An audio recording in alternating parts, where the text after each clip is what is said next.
Great, let's get started. Welcome, everybody. It's great to see everybody back again today for session 2 in our series. I have up here on this first slide, if you haven't had a chance to access these links yet, just a couple of resources that we will be using in the session today, either the Google folder or the Padlet. Everything is linked on the Padlet, so whichever one you're more comfortable using, you can just access that. So we're ready to go.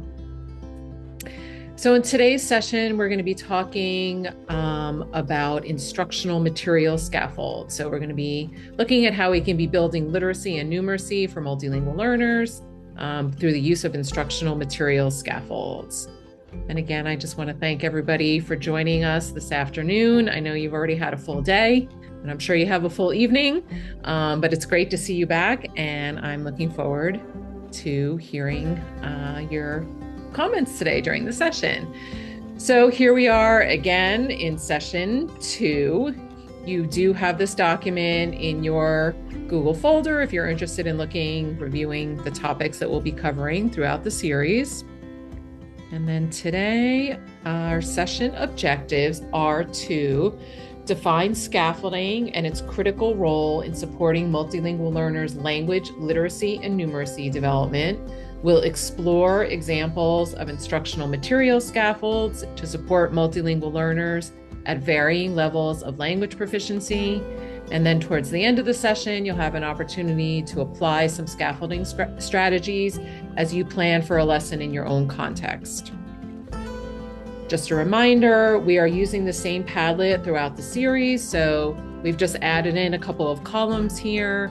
For today's session, we've added a PDF of the slide deck, so you have all of these slides accessible to you. There's a link to the Google folder, and then in the next column, we just have some additional scaffolding resources.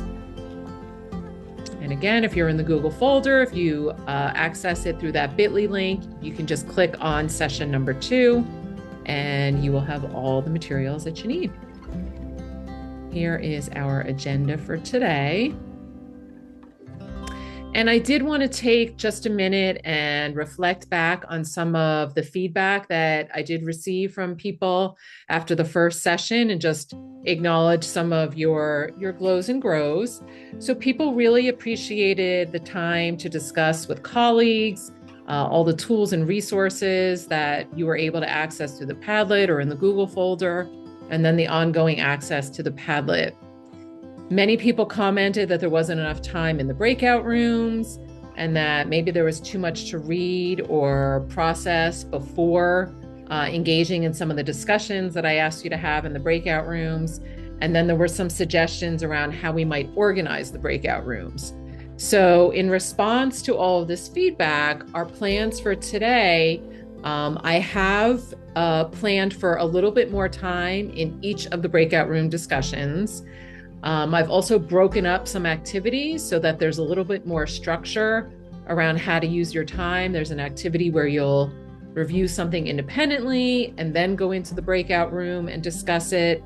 And then there's also an opportunity today to self-select a breakout room. So we'll see how all this works for everybody today. I do want to start with giving people an opportunity to reflect with others around the interim activity. And I was just commenting to Melanie as we were coming on today that I've read through a lot of those reflections, and it's really amazing the work that you're already doing, getting to know your students, thinking about the access scores, thinking about how those connect or don't connect to what you're seeing students do in the classroom. People have tried out some of the activities, so that's been really, really amazing to read about and to learn about. But I would like to give you an opportunity to kind of process this activity with some of your colleagues. So this is going to be the first breakout room where you will self-select, and we're asking that you select a breakout room based on the number of MLs in your context. So your school, if you're in a larger incidence school, you'll be with other people that have a similar numbers of multilingual learners. So you'll be able to self-select your breakout room. If you're not currently in a teaching position and you completed the alternate activity, there will be breakout rooms labeled alternate activity, so you can select one of those. And we're going to spend about 7 minutes in these breakout rooms. This is an opportunity for you to discuss your reflections and takeaways from the interim activity. Popping in, but is there anybody who wants to share any takeaways from your discussion? Or I have a question up here on the slide. Anything from your discussion that supported or changed your thinking about supporting multilingual learners' language, literacy, or numeracy development? I know with a lot of people in the breakout room, maybe you didn't talk exactly about that, but any takeaways from your discussion or your own reflection?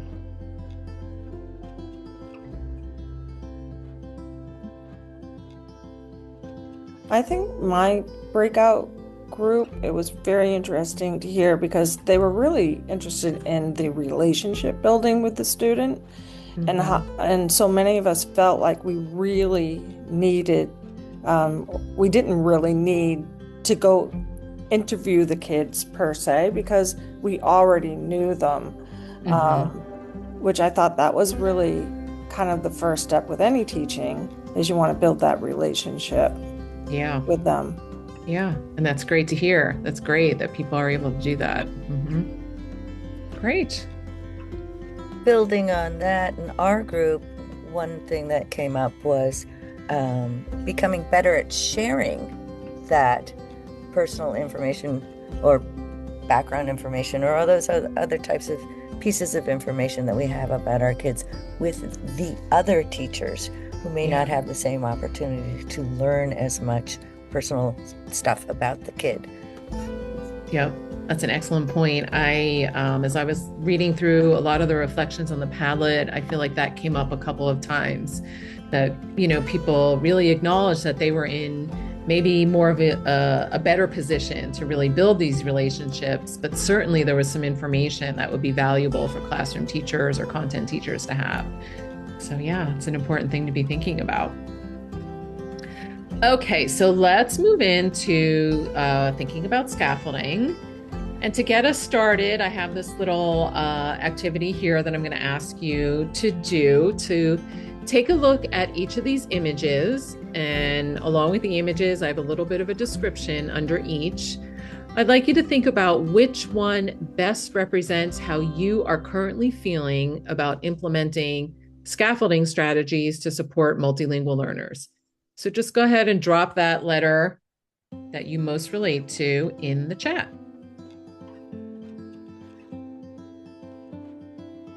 Okay, I see a lot of B's and C's coming through, a couple of A's. I love the B.5. Okay, B or C, A's. Okay. So definitely people are in some different positions. A plus, love that. Okay. Good. So people are feeling differently. We have quite a variety of experiences when it comes to scaffolding. I do want to just mention this activity. Often if I was in an actually in-person professional learning session, I would set this up as a four corners activity so that there was actually some movement involved in the activity. And then here I've also set this up with a little bit of scaffolding. Maybe for us, the words underneath are the scaffolds, but sometimes the images can be the scaffold. So we have pictures and words. So this is a little bit of a scaffolded activity. And then once people were in their corners where they were with people who chose the same thing, that's a great opportunity for a paired discussion or a group discussion around why you're feeling the way that you're feeling. Unfortunately, we don't have a lot of time today to have that kind of discussion, but it is nice to get a sense of how people are feeling about scaffolding as we move into the rest of the session. So this is just a reminder of a slide that I shared last time, and we did talk about these different best practices, research points when it comes to working with multilingual learners. And I just wanted to highlight again this very important role of scaffolding. So we see scaffolding across all of these. In order to be able to implement these best practices for multilingual learners, we're going to need to be thinking about how we're scaffolding them. So I am going to take you through a little bit of a simulation. I'm going to share a video about a science lesson. And as you're watching this lesson, I just want you to be thinking about how comfortable you're feeling or how you are feeling and what you might be struggling with. Move this forward just a little bit here so we can, here we go. Oops.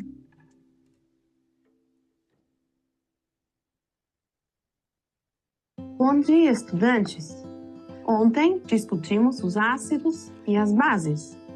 Hoje vamos aprender se algumas substâncias comuns da casa são ácidos ou bases.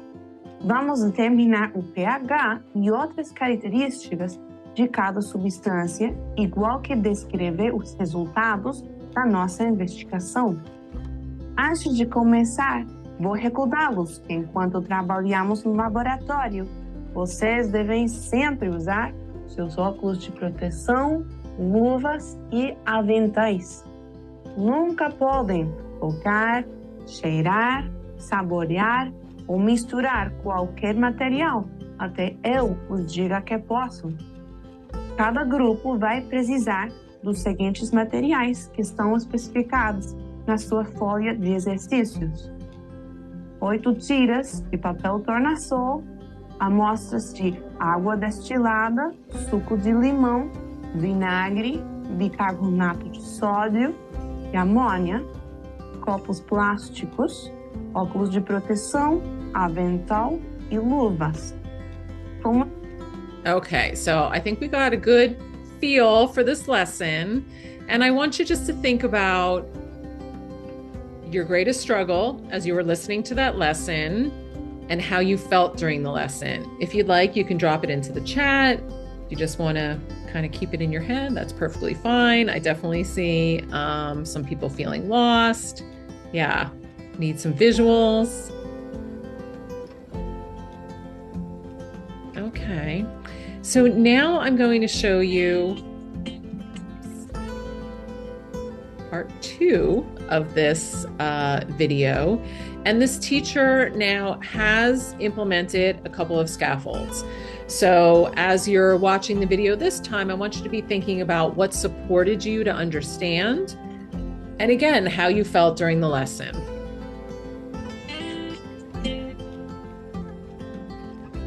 So here we go. Bom dia, estudantes! Good morning, class! Ontem discutimos os ácidos e as bases, acids and bases. Hoje vamos aprender se algumas substâncias comuns da casa são ácidos ou bases. Vamos determinar o pH e outras características de cada substância, igual que descrever os resultados da nossa investigação.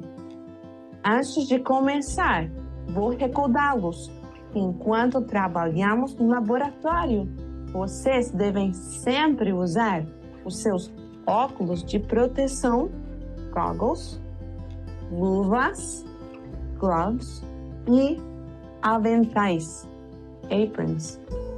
Nunca podem tocar, cheirar, saborear ou misturar qualquer material até eu os diga que possam. Cada grupo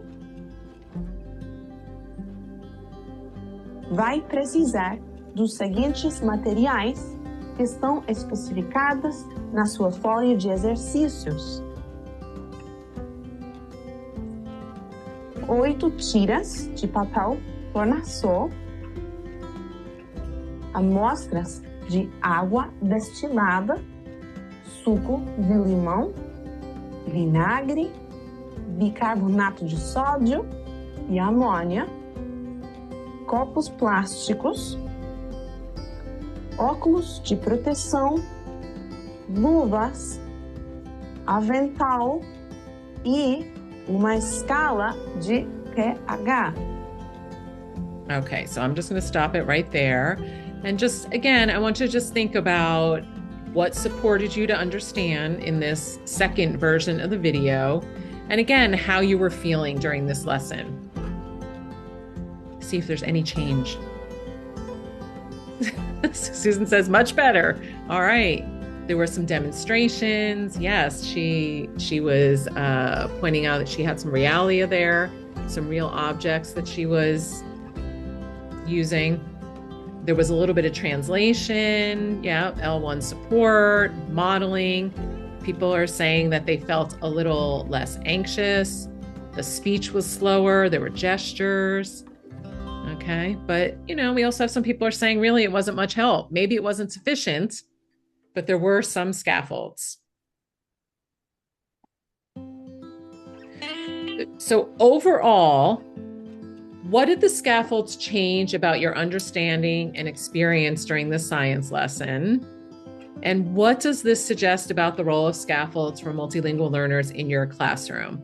And I have here that you can share this in the chat, but if you feel comfortable unmuting and you want to share, you are more than welcome to do that. I love science, so it was, I knew that they were going to be identifying acids and bases because she had the visual. Mm-hmm. And then she talked about what you need to be prepared to work in a lab and what you can and can't do. And I love the gestures in both languages. That was very helpful because at first I was like, Yeah. I mean, in the first lesson, it was even hard to tell exactly what was the goal of her lesson? Like, what was she trying to get across? And she just stood there with a book.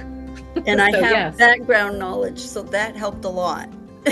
Okay, great. Thank you. Anybody else have any thoughts? Any takeaways around what this might mean for the role of scaffolds for multilingual learners? I can say something that I speak Spanish, but I also speak Portuguese. And there was a big difference between the first one and the second one. Yeah. Not only about the scaffold, but also making a point on the content. The content. So that's also a little bit, it was a little, she said that more as she was speaking a little more, leaving some time between stuff. Yeah.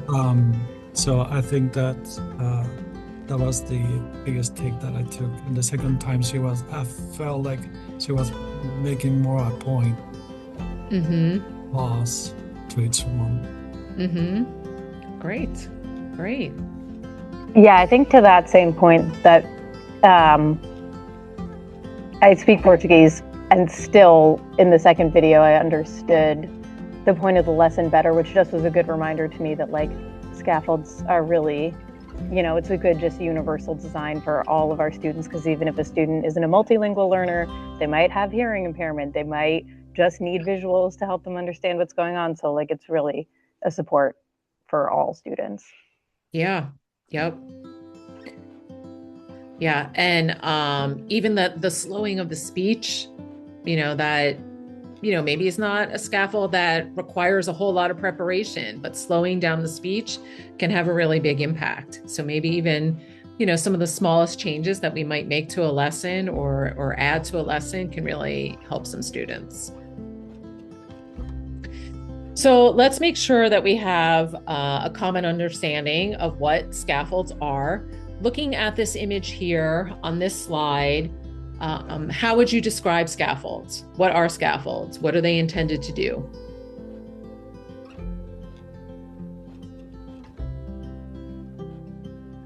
Okay, so I see supports.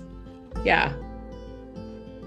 And specifically when we're talking about our multilingual learners, they're intended to reduce language constraints, support to students to build towards mastery, help them make connections. Yes, I see a lot of great ideas coming through the chat. So specifically for multilingual learners, they are supports, but one thing we want to keep in mind is that scaffolds are intended to be temporary. This is not something that we want students to rely on and expect all the time. As they are building their language and their content skills, we would expect that some of these scaffolds might be pulled away or they might be adjusted or adapted.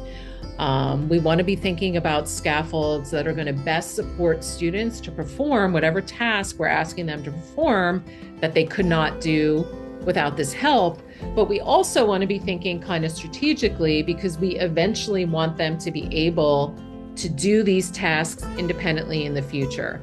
So the scaffold is to support them to do this task, but also to help them with some learning so that eventually they can be building these skills and be doing this independently. And the last 2 bullet points on the slide are just talking about the 2 different types of scaffolding that we might implement. Macro scaffolds are those that we plan. We look through a lesson, we think about where students might have some difficulty, where they might have some confusion, maybe around language, and we plan for these scaffolds. The micro scaffolds are those that, we're in the middle of implementing a lesson and we're still seeing confusion on some students' faces. So we might make some adjustments right to the lesson right there in the moment. And why do we use these with multilingual learners? I already saw some of these ideas come through the chat. So we really want to make sure that the input, the teaching, the instruction that we're providing is comprehensible to them. And these scaffolds are going to support that. It also enables students to access grade level curriculum and assessment. So when we're scaffolding, and we like to use the term scaffolding up, we're scaffolding up for students so that they can access this curriculum rather than simplifying, making things easier.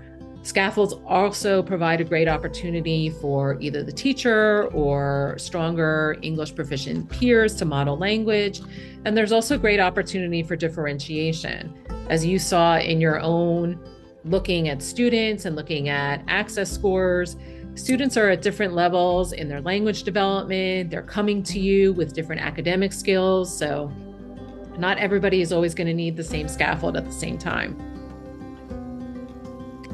I just put this slide in here because I just wanted to now kind of make this connection to what we're talking about in terms of literacy and numeracy. So just a reminder about some of the research points that we talked about last time. And, one of the best practices that you see listed under literacy is to scaffold instruction in context. So we definitely want to see that scaffolding happening. And then what we see over here in numeracy is that sometimes it's the language demands that are the barrier for students to demonstrate what they understand. So by providing these scaffolds, students would be able to demonstrate what they're understanding in terms of the content. They just might need some of that language support. And then I also just wanted to add in this slide here, something else that we want to think about, particularly on the secondary level, is the components of disciplinary literacy. So within different content areas on the secondary level, literacy might be a little bit different. It's discipline specific. So how mathematicians speak and write could be different than how historians might speak or write. And this is just another component that we need to be thinking about in terms of scaffolding instruction for multilingual learners along content areas. Okay, so having had this discussion about scaffolding and rethinking maybe a little bit about the research, I'd like to ask you, what from this discussion about scaffolds really resonates with you? What's something that you really connected with? And what connections can you make between scaffolding and literacy or numeracy instruction for multilingual learners? And again, if you are comfortable unmuting, feel free to unmute. If not, you can drop your ideas into the chat.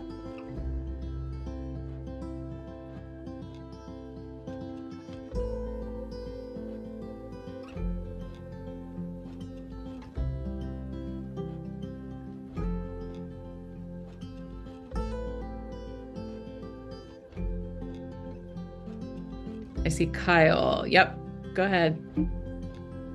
I was just going to add in that one of the things that I am taking from a lot of this as well, as somebody who, a lot of people here are instructors in second language. And for myself as a music teacher, I was told by my teams, you have to provide a translation. And to the extent of that, I was like just popping lesson plans into literally just Google Translate and just distributing it to them and then carrying on as normal.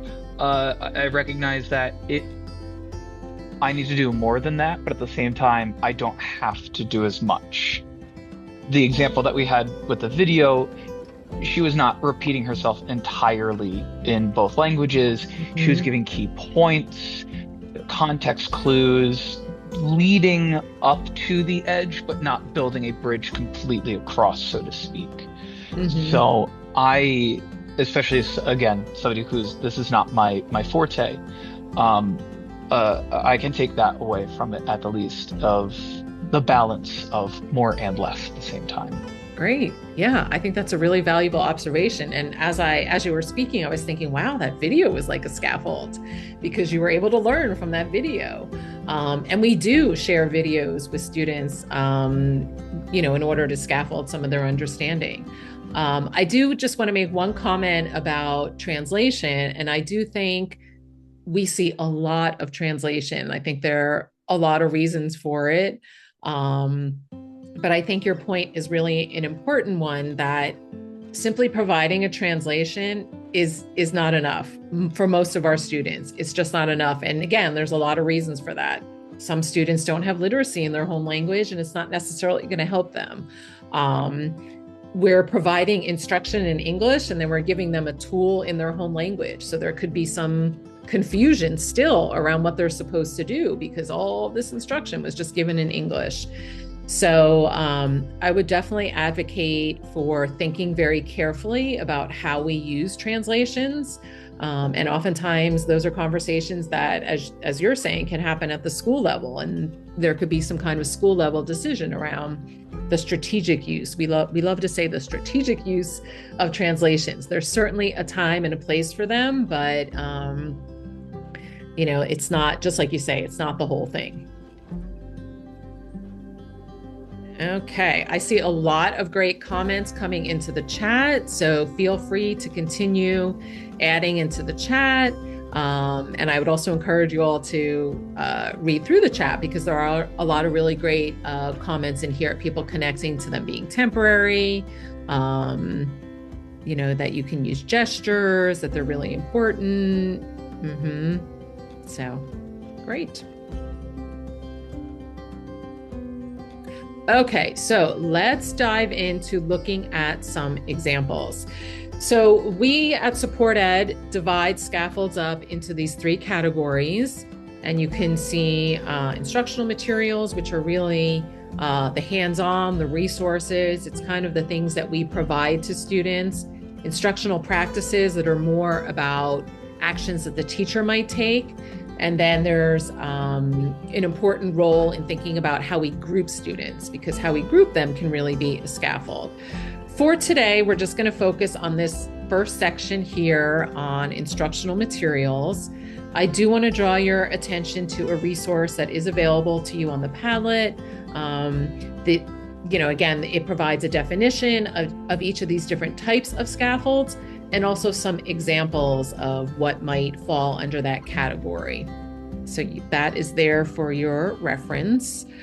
But thinking about instructional materials scaffolds, here's a list of a variety. And some of these you may be familiar with, some of them may be new to you. We are going to take a look together at a couple, and then I'm going to give you an opportunity to explore some of them on your own. So I'm going to start with this scaffold called amplified text. You may also have heard this referred to as text engineering. I like the term amplify because, again, it connects to like that scaffolding up. It's what are we adding in? What are we building on instead of simplifying?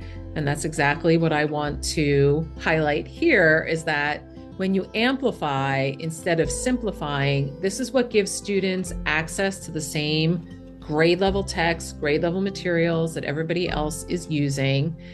And what's also really important, particularly for our multilingual learners, is that it maintains the language and any of the text features that help provide context. So let's take a look at an example over here. Here's our original text. Because Paco, oops, I have a little error in there. Because he had to work at night to support his family, Paco often fell asleep in class. If we were to simplify this text, which many teachers do in an attempt to support students to help them understand what's happening in the text, but if we were to simplify it, we have these very simple sentences. Paco had to make money for his family. Paco worked at night. He often went to sleep in class. What do you notice about the two different texts?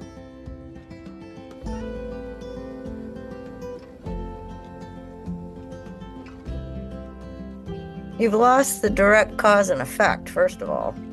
Yeah. Yep. So that's what we mean. That's what we mean when we talk about like text features, right? So students are missing out on this sentence structure that they're going to see in grade level texts, when we simplify to those very simple sentences. And the opportunity to use the word because. Mm-hmm. Yep. Anything else that anybody notices? Well, to begin with, it's just as easy to teach the word support his family than it is to make money. And in some contexts, make money is a more difficult phrase to understand. Like, how do you do money? Do you make money? That can be challenging for some students. Mm-hmm. Yeah. Any thoughts around how the simplified text might be a little bit more confusing? I think you just mentioned that the cause and effect relationship is lost. Yeah. It's disjointed. Like, What are we talking about here? Right. It doesn't tell the story. Like, you can't visualize the story. Like when I tell kids to visualize it, right? It's just choppy. Yeah. So, and there's a reason why we write like we do in the first sentence, because we want that cohesion. So this is the kind of feature that's really important for students to see in texts. So let's take a look at an example of an amplification. So here is a sample text that students might read about these boreal forests. And here is what it might look like if it is amplified. What do you notice between the two different texts?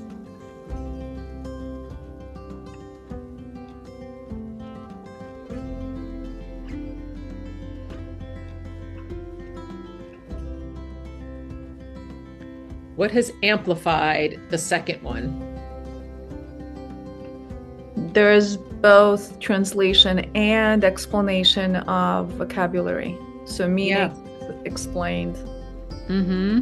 And this might be something that we need to explicitly point out to students. When you see those parentheses, that means it might be a definition, it might be a word in your home language, but that's a little bit of support for students. And once we teach them to look for that, that's something that they can look for.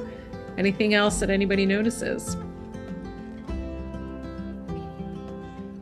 Well, in addition to the translanguaging, the use of the two languages, it also provides an alternate for year-round, which may not be a familiar English phrase.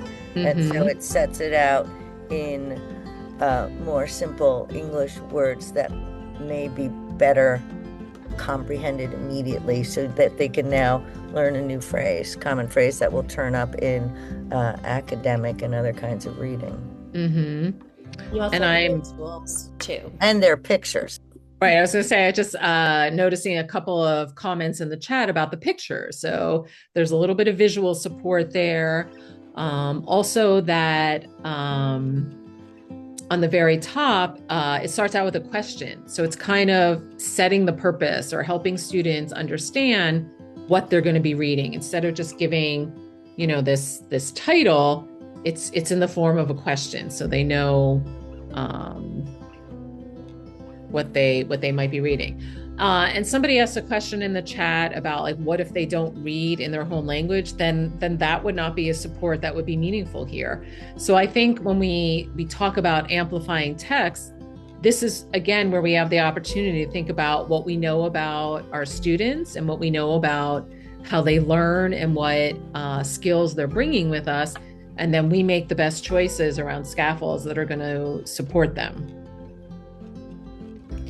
Did you do it so that this is a lot of work, but when children are younger are reading, there's pictures, right? Like, yeah. So the Northern Boreal forest, and then right there, would you have a picture? Is that, I mean, I know that's a little bit much, but. Yeah, you could put the picture right in there. Yep. And that might be another decision that you make. Another recommendation that we make is to chunk or break up the text. Just put it to right. Chunk them and put the pictures to the right and keep. Yeah. Or pre-teaching vocabulary on a different slide, like key vocabulary with those pictures. Yeah. Yep. That would be great. So here are some general strategies for amplifying a text. One right up there that we just talked about is chunking the text, adding some of those guiding questions or headings. We saw in this example, embedded definitions. We saw translations. I don't know if we saw cognates. You could insert visuals. The example that I did share was on slides, like PowerPoint slides. So it is possible that you could provide an audio version for students to listen to. And guess what? You're going to get an opportunity to try this out. So you're going to go into a breakout room for 8 minutes. Find the slide that matches your breakout room number. So this time we are going to randomly put you into breakout rooms. So pay attention to your breakout room number because that's going to tell you what slides you need. There are 2 text options. If you click where it says access texts here, you're going to have the option of either an ELA or a math. So within your group, just decide which one you want to think about. You're going to select a recorder and a reporter, and then just answer the questions on the slide here, which really are getting at like what would you do to amplify this text? So any questions?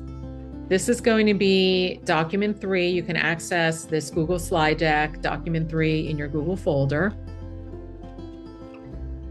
And I believe Jasmine, if she hasn't already, will drop that direct link. Of course she has. She's dropped the direct link to that slide deck. So if it's easier for you to access it that way, you can do that. And I think we're ready to send people to breakout rooms. Right. So I would like to ask, after you've had this experience of amplifying the text and working with your group, first of all, any takeaways just from the activity? I heard a lot of great conversation as I popped in. I can see all the work that was happening in the slides. So, all right. What about some thoughts around when you might use this activity? I think it was Suzanne who commented that this might take a lot of time. And this is the type of scaffold that might take a lot of time. So with that in mind, when might you think about using this strategy in your own context? Can I chip in? Yeah. So I've taught like the language of math for high school kids and algebraic, and I've supported Algebra 1 classes. And I think what's really important, if I were going to do this, because there's a lot of I feel like front loading, and like I would use use this. I had a problem of the day, and basically for the first week I would use similar language structures. So you're practicing reading, you're practicing similar math things so that they would become accustomed to it. You had a video, depending on the student, if they had like foundational numeracy or not. I might also have a number line, or had given them something that they could use so they could do that. And I think some of the words you might want to use, like quite honestly, there wasn't a lot of, depending on the age group, like I would try to even amplify the language more, depending on the students. And usually what I do is I put the more academic word, and then I put something in parentheses, and I usually boldface, like the do words, right? What are the, the words that are going to indicate you're going to add, subtract, multiply, or divide, and then sometimes even scaffold it. I just tend to have a lot of students that don't have foundational numeracy. So a lot of times I want to also, you're scaffolding both the language, but sometimes you have to scaffold the actual conceptual knowledge and their ability to apply operations. So sometimes I will, do like a task analysis and do step 1, step 2, so that they're getting that metacognitive as well. Because I think, problems, math problems are difficult for people whose native language is English. So you have, and again, whatever you do for ELLs will help kids who are native speakers as well, usually. Yep. What we find a lot with math problems is that, we get very comfortable teaching particular words or phrases, and then they're completely different in the next problem. So I agree with you that, even students who are not learning English as another language often struggle with some of these word problems. And it's the concept of what's happening during this math problem that they really need to understand. So they might need some support there as well. Right. And just a quick thing, I'm also a special ed teacher. Repetition is a scaffold. I'm sorry? Repetition is a scaffold. And I think people forget that. Like, we do drive-bys instead of giving them time to get in the car and buckle up. Right. And that's where that math anxiety comes. I think my experience has been. And if we give them a little more time, it goes back to pace too. For some kids, it depends on if you have a kid that has foundational numeracy, it's the language you're really going to scaffold. But if you have a SLIFE kid or a kid that doesn't have that numeracy, you have to do both. And like I used to have 2 versions. Yeah. A more difficult one for same problem, but change it for the kids that have the numeracy, because I don't have to scaffold that. Right. And again, I'm going to connect to knowing your students and what you know about your students, how that's going to play a really important role around some of these decisions that you're making around scaffolding. Great. Any thoughts around how you might collaborate with colleagues to support this kind of work? Well, one thing I was thinking about, which kind of goes with this, is that all the examples we're looking at are very short. They're 1 paragraph. Yeah. And often, like especially in science or social studies, there'll be a huge multi-page text. And we have a low incidence school, so the teachers aren't very familiar with how to modify materials.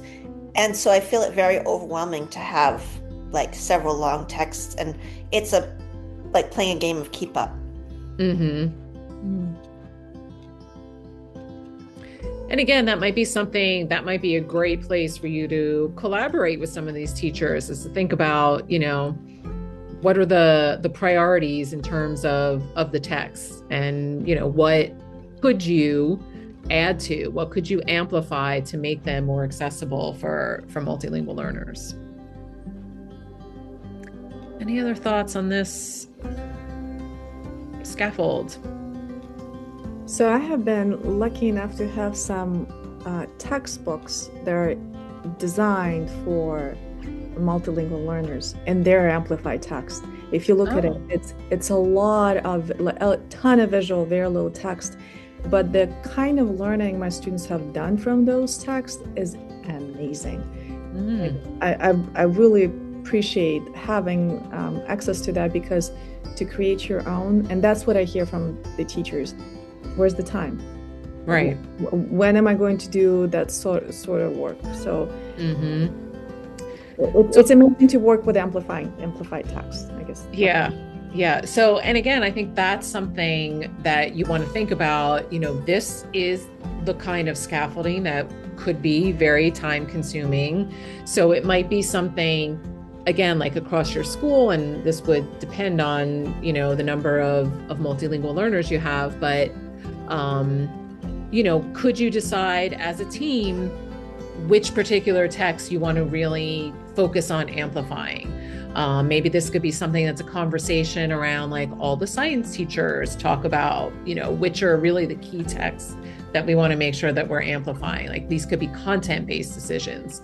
But I think there's a lot of room to have some conversations with other colleagues, other educators at your school to think about the best way to implement this kind of scaffold. So the next scaffold that I want to talk about here, this one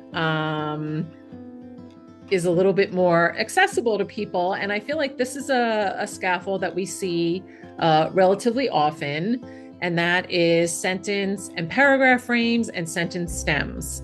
So we use these often to support students with their oral or written tasks. It kind of gives them a starter so that they don't have to just think off the top of their head what they might say or what they might write. It does give you the opportunity to really focus on particular concepts or skills. The part of the sentence that you're providing is the part that is not really the focus of your lesson, that you want them to be filling in. They're really essentially filling in the rest of the sentence. It's a great way for students to integrate language and content. We know that some students might need some additional scaffolding, like we might, alongside these sentence stems, include word banks or additional visuals. And again, we can adapt to the content and language proficiency of the student. So again, maybe it's they're only responding to a very short sentence stem. Maybe we're building more complex sentences for students that have higher levels of language proficiency. So you can see here in the first example, the first sentence is relatively simple, and the teacher we could fill in almost anything here, but the teacher would be guiding the lesson so that we know that we're looking for particular character traits. So the main character is blank. And then, we're often asking students to provide this evidence. So maybe they'd get confused around how to express that they're finding this in the text. So the sentence starter provides them with this information. I know this because in the text it says, and then that's what they're filling in. And then the second is more of a math example. This is true because blank is congruent to blank. So again, we're providing some academic vocabulary there. They would need to know what congruent means. But the sentence frame is really only asking them to fill in certain pieces of the information.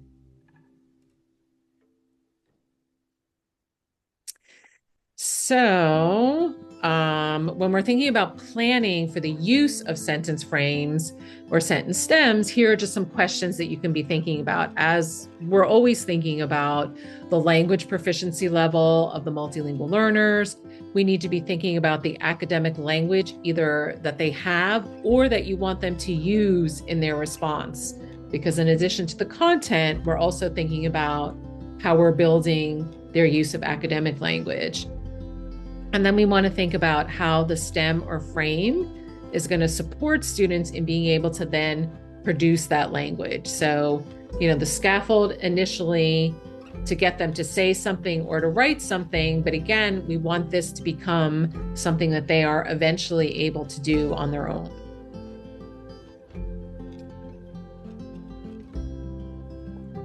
And then here is just an example of some sentence stems that we provide, and this is available on the Padlet as a resource. Just some sentence stems to be thinking about in terms of discussions. And again, somebody was mentioning that, many students need some scaffolds. Often in this area of academic discussions, this is a place where many students need some of these sentence stems. They need to learn how to have these conversations. So certainly this could be something that you could be thinking about in terms of instructing for your entire class, and then providing the sentence stems or frames. Okay, so we are going to take a virtual gallery walk of some additional scaffolds, and we're going to do this in two parts. So in part one, you are going to individually, independently take a look at the information about the instructional material scaffolds that are included in this gallery walk, and that's document 4 in your Google folder. So we'll spend about 7 minutes doing this independent work. And then in part 2, you're going to go back into breakout rooms and spend about 10 minutes talking with other people about the scaffolds that you looked at. So you'll have an opportunity to talk about your takeaways, any ideas that you have for implementing specific scaffolds for multilingual learners at different proficiency levels. I don't have any slide for you to fill out here, so this is really just a discussion that you will be able to have. So I just want to make sure that we all know how to access that gallery walk. So if you click on, are you seeing the gallery walk scaffolds on my screen? Mm-hmm. So the first page is just the instructions. If you click over on the side over here where it says material scaffolds, then you can scroll through and you can take a look at the different scaffolds, and there's pictures and there's a brief description afterwards. Part of the activity. Feel free to keep looking through those scaffolds as you move into your breakout room. And Jasmine is going to open those up, and then just with your group, you can talk about what you saw, any takeaways, any ideas for implementing these scaffolds. I'd say think about multilingual learners at different levels of language proficiency and how you might use these. So let's go ahead and open up the breakout rooms. Everybody back. I hope you had a great conversation in your breakout room. I know the ones that I popped into, people were having some really good conversations around the different scaffolds. So I'd like to invite you to share with us here in the large group about a scaffold that really resonated with you. And to scaffold your response, I've shared some sentence starters here. So if anybody has anything that really sticks out to them, that they really are eager to try out, we'd love to hear about it. One scaffold that stood out to me was the organization of the color-coded chart. And the size, I feel like the main points were bigger and some of the details were smaller, and maybe similar details were similar colors. So it helped organize. Great.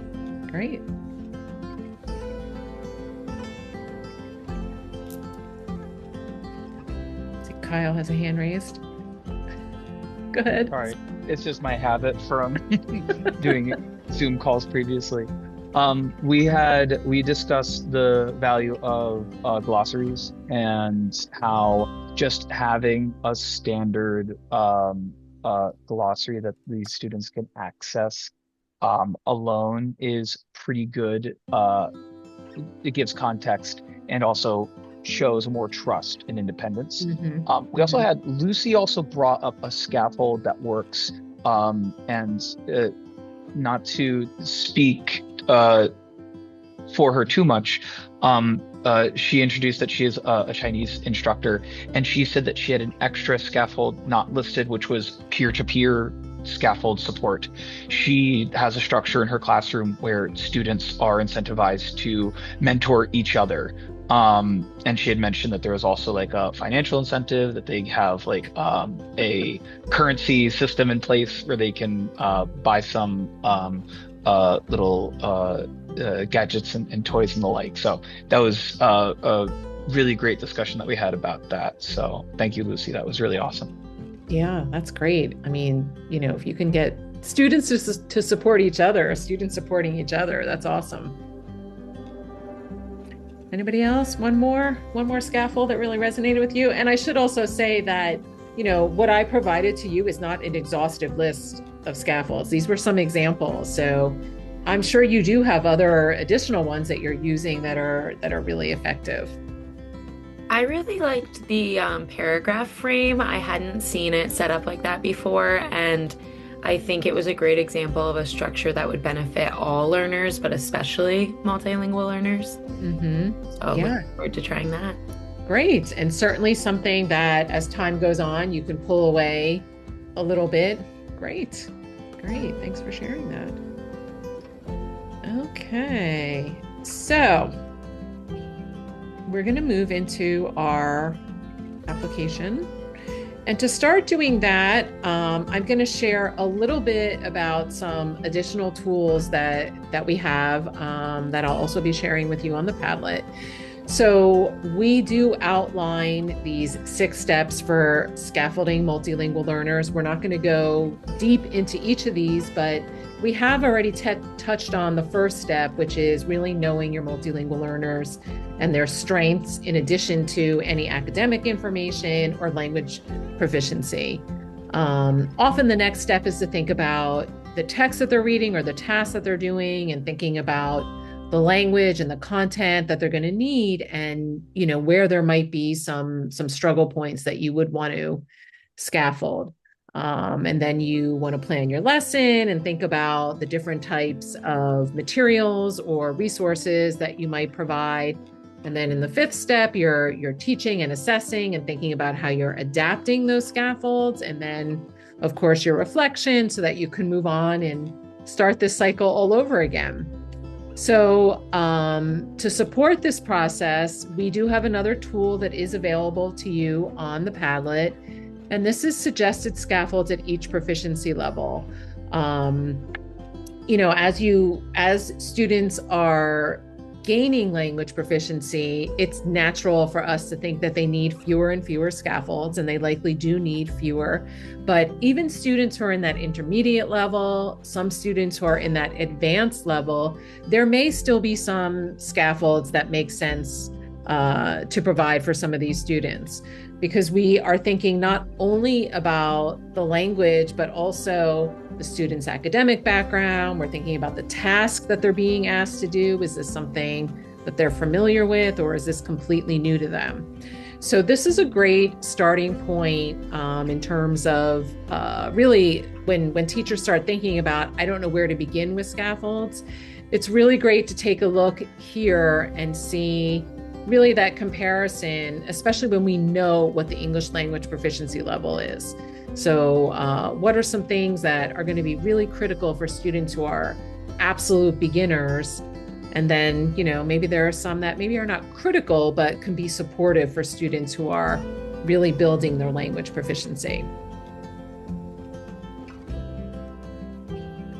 Okay, so the last activity that we're going to be doing together, this will be your final meet in your breakout room, is I have a document 5, in your Google folder, which describes a scenario, kind of a process that a teacher goes through in selecting scaffolds.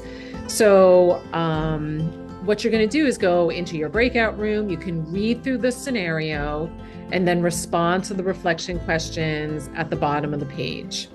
And then when we come back together, I might ask a couple of people to think about sharing what stood out to you about what the teacher did, or any questions that you have about selecting scaffolds.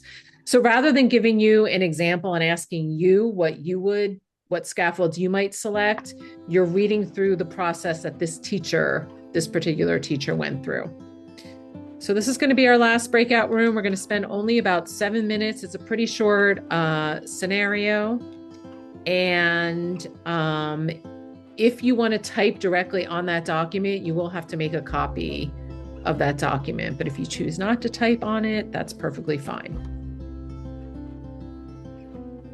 All right, so let's go ahead and open up those breakout rooms. So, anybody want to share anything that stood out to you about how this teacher, Miss Alvarez, planned for the scaffolds for her multilingual learners? In our group, we talked about students getting like a scaffold that's appropriate for their ELP, rather than just to have the outcome that the teacher's looking for. If the teacher's looking for an essay as the outcome for their students who are proficient, this teacher understood that doesn't have to be the outcome. the outcome could be something more appropriate for the next level up that the student might be working toward in their proficiencies, rather than just do some kind of magic behind the scenes so that you can have an essay at the end of this lesson. Right. Which I really appreciated. And we talked also about if we knew any classroom or content teachers who could do this, and none of us have. Oh, do you mean to provide different levels of scaffolds, or yeah? I mean, most folks are like, if they're differentiating at all or providing support, it's based on maybe a student with an IEP or in the room. Our teachers have very, very little background. Maine teachers in general have very little background, and we don't have time to mentor content area teachers around these things. We're just kind of maybe they're seeing the ILAP. Maybe not.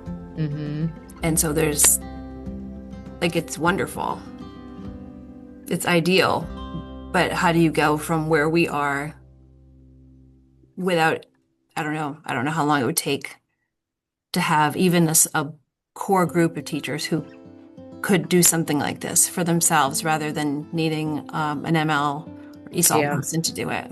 Can I address something that Rebecca said earlier about the different levels? Today I walked into an English teacher's classroom, and I have anywhere from level 1 through level 4 MLs in that classroom, and the teacher was reading a short story. And I took the short story, found a PDF of it, put it in ChatGPT, said, "Pretty please, would you please simplify this for a beginning learner?" And it took me a couple of tries, because the first time ChatGPT took a 6-page story and turned it into 6 sentences, and I was like, no, that's too simple. But then, so I could just and then I just made a Google Doc and shared it with a kid and shared it with a teacher and shared it with me. And ChatGPT says I can add pictures, but I was like, I don't have time to sort through all the pictures, because the teacher just assigned this story and I didn't know what was happening. So that's an idea of something that we can use on the fly. And I was like, so I made 2 different versions of the story, and they were probably both too simple. And I realized that ChatGPT missed, as ChatGPT does, a lot of the undertones of the story. But in terms of what happened in the story, so the kid could at least follow along with what the class was reading, they could at least do that. So that's something to think about, that we do have that AI technology that solves that problem. and not at an outstanding level, but at a very quick and dirty, at least in the next 5 minutes you have something to do as opposed to twiddling your thumbs level. But I wanted to tell you guys that I found on that we also have a document that they created prompts where you can literally copy and paste, and they show you step by step. There's a document that's called Align AI for Multilingual Learner Integrated, and that was so I read the whole thing because I always liked so I'm trying to figure out how to help my social studies person with one of my students who have been asking for help. So where you can take the document, the PDF with the prompt, and apparently it does it for you. So it was from a web series on the May 8th of 2025, just recently. So it's the latest version of that. And you just copy it, fill out whatever the thing is just better for you. I just wanted to highlight one of the things that Laura was saying is that, yes, AI is there. We can use whatever tool or, program that we're using, but it is as good as the requests that we make. So as you were saying, maybe this was too simplified. I think, we just need to be really explicit about what we want it to do and include and not include. And the better we are about asking, a particular prompt, the better result we're going to get. But it certainly is a tool that you can turn to for a very quick a very quick response. And I do have something linked on the Padlet from Coloring Colorado. If people are familiar with that website, they also have some information about using AI with multilingual learners. So take a look at that.